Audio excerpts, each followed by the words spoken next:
भगवान नरसिंह अवतार की जय हो। भगवान नरसिंह अवतार की कहानी।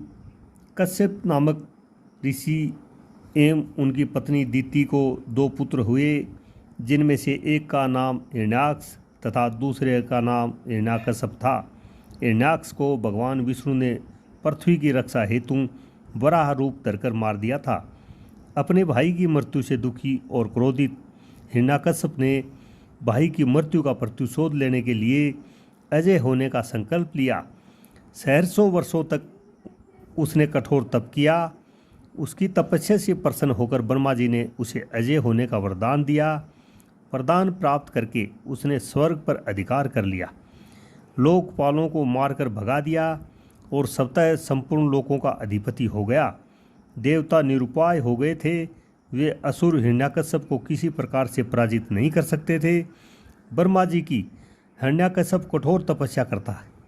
उसकी तपस्या से प्रसन्न होकर ब्रह्मा जी वरदान देते हैं कि उसे न कोई घर में मार सके, न बाहर, न अस्त्र से और न शस्त्र से, न दिन में मरे न रात में, न मनुष्य से मरे न पशु से, न आकाश में न पृथ्वी में। इस वरदान के बाद हिरण्याकश्यप ने प्रभु भक्तों पर अत्याचार करना शुरू कर दिया। लेकिन भक्त प्रहलाद के जन्म के बाद हिरण्याकश्यप उसकी भक्ति से भयभीत हो जाता है, उसे मृत्यु लोक पहुँचाने के लिए प्रयास करता है।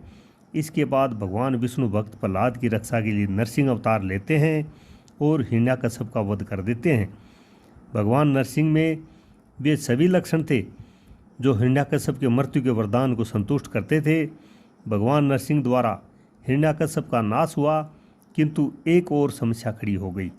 भगवान नरसिंह इतने क्रोध में थे कि लगता था जैसे वे प्रत्येक प्राणी का संहार कर देंगे।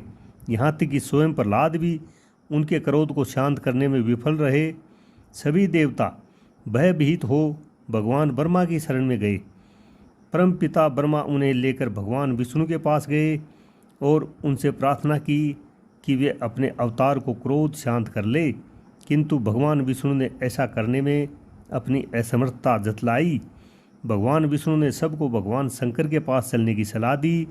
उन्होंने कहा कि चूंकि भगवान शंकर उनके आराध्य हैं, इसलिए केवल वही नरसिंह के क्रोध को शांत कर सकते हैं।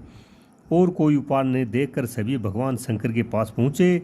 देवताओं के साथ स्वयं परमपिता ब्रह्मा और भगवान विष्णु के आग्रह पर भगवान शिव नरसिंह का क्रोध शांत करने उनके समक्ष पहुँचे, किंतु उस समय तक भगवान नरसिंह का क्रोध सारी सीमाओं को पार कर गया था।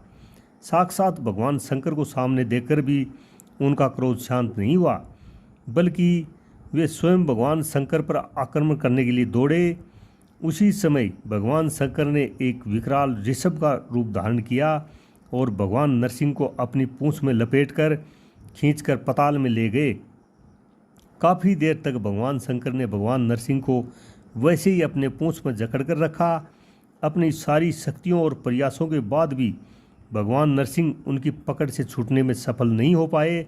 अंत में शक्तिहीन होकर उन्होंने ऋषभ रूप में भगवान शंकर को पहचाना और तब उनका क्रोध शांत हुआ।